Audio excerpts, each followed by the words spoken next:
That's a heck of a hat there, Bobby. Thank you. Good afternoon. Good day of work out there.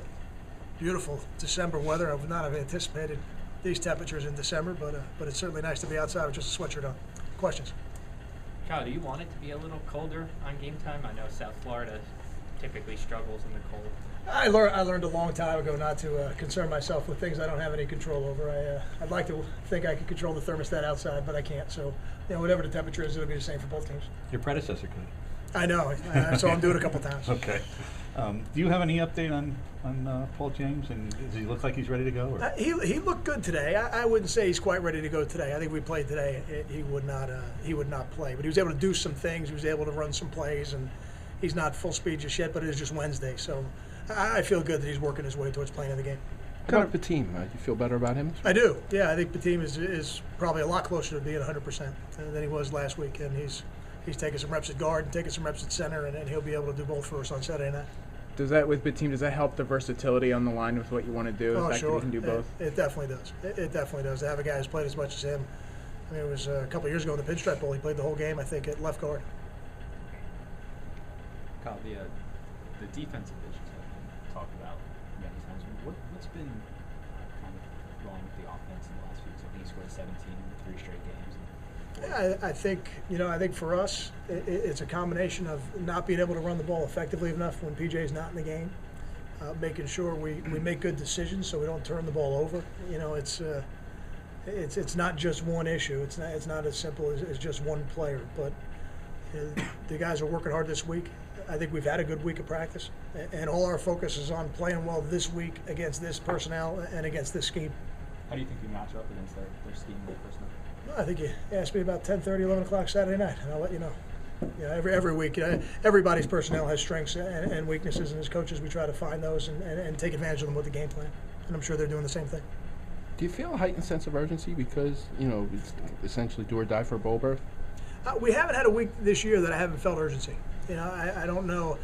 For us, it's 12 one-game seasons. And I tell the team the same thing I've said publicly, that it's not about week-to-week momentum in football. This is a different team than we've played. They've got different personnel. They've got some strengths, and they've got some other things we're going to try to take advantage of with what we do. And they're going to do the same thing to us. And the team that executes better will be the team that wins. With momentum and stuff, do you try not to read into how South Florida played last week then? I mean, they played very well against Central Florida. Does that not really play into this? I don't concern myself with whether or not they won or lost the game. We're looking at the performance to see which of their players are trending and what directions they're trending in, and who are they going to try to match up. We're trying to anticipate some of their moves that they'll do on defense. Who are they going to try and take away from us? Make sure we've got things in our offensive game plan so that the key playmakers, we can still get them the ball. And defensively, you look at who are the guys in their offense that they think can make plays, and that's a little easier to see when you watch an offense play, because if they like their running back, they hand it to them a bunch, and if they like certain receivers, they're going to try and get them the ball. But I know philosophically they're determined to run the football, and they're determined to run it in heavier personnel groups. Will we see more 10 or 11 personnel because people have had success this year against us? I don't know that. We've anticipated and we've planned for that, but Coach Taggart seems pretty determined to run his system. Do you anticipate a similar role for Peel in terms of the way you split it? More offense than defense, perhaps? It'll depend a little bit on the health of some of the other corners. Guys like Nadir Barnwell and DeLon Stevenson weren't able to do everything today. So the more healthy bodies we have there, it might be a little bit less of a role for Ruhan, maybe a little similar to last week. But if those guys are not available to us later in the week, then I think you'll see a bigger role for Ruhan on both sides. Kyle, did you get a chance to read Greg Brown's comments yesterday, just kind of about the football program? I did not. I guess it's hard to get your reaction then. Just generally, he had a big picture view and seemed to think that you'll make the adjustments. He didn't. He kind of stopped short of giving like a full vote of confidence.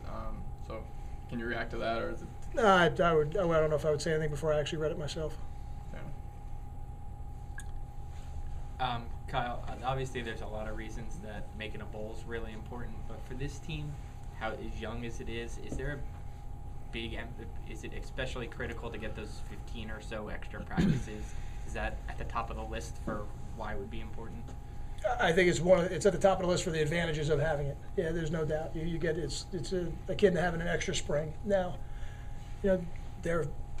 it's not a guarantee of anything, but it is extra practice time. And as coaches, we want that. I think with this football team, the extra practice time would be very valuable to a young football team. Got time for 2 more. Obviously, no sacks allowed last week. What do you think changed there? Obviously, different quarterback, but what do you think Chase did well and what do you think the line did well? Well, I thought for the most part we did a pretty good job of winning some one-on-ones up front.